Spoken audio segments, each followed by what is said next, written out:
Welcome to my content catch-up, where I discuss everything that I watched and played during the month of April. Let's begin with the films. I started the month with the drama.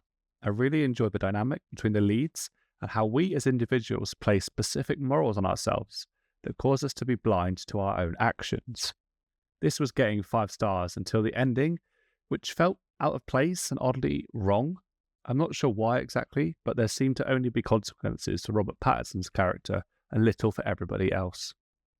Next up was Persona from 1966. This was absolutely unbelievable, and a great think piece for anyone who struggles with identity and how always making your life a performance can lead to apathy.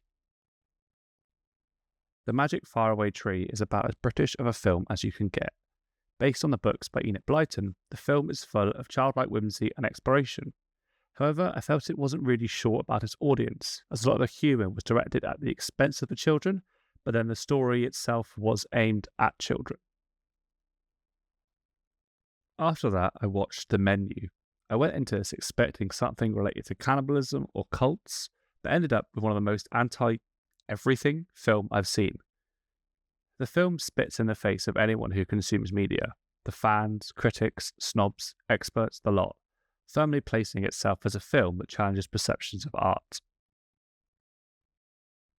I was also extremely fortunate enough to watch Amelie on the big screen at my local Cineworld, and this film has instantly become one of my favourite films for its messaging, camera work and cinematography, and just the need to be positive and loving.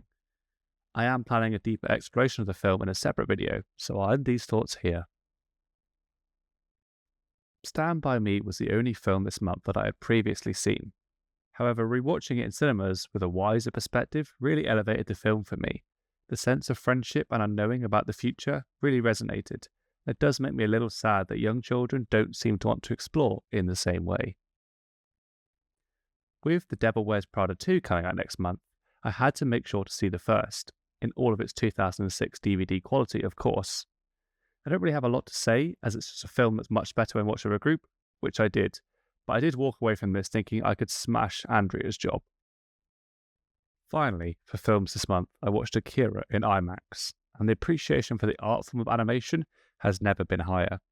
Every frame had beauty, even in unconventional ways, and it does really feel topical that nuclear weaponry has such an impact on a society and culture that makes it gut-wrenching to imagine them being used ever again. I was only able to finish a couple of games this month, but I got through 1000 Times Resist, a game that really shows how great storytelling in games can be, whilst retaining the player's interest despite very little gameplay. I don't want to talk about the story too much, but I highly recommend that you do give it a try. Finally, I finished Pragmata and ended the month on a great note. A short, fun and engaging game with some really unique and robust gameplay that also rewards exploration. It was just what I needed. My only qualm with the game is that the story felt a little generic towards the end, despite its strong opening. I did start replaying Far Cry 5, but dropped it after a few hours due to not feeling engaged with the game. Perhaps it was due to the foundations of the game being done better by later entries in the series, making returning to 3 a little difficult. Last but not least is TV shows. I watched the entirety of Ponies, which was great. Highly recommend. It was funny, emotional and well written. Emilia Clarke gives, as always, an incredible performance, and I really hope we get a season 2 after the cliffhanger. I also started Margot's Got Money Problems. I've only watched a couple of episodes so far, but as always, Elle Fanning is giving her all. I'll have to see how the story plays out before giving a final verdict. That was all I managed to get through this month.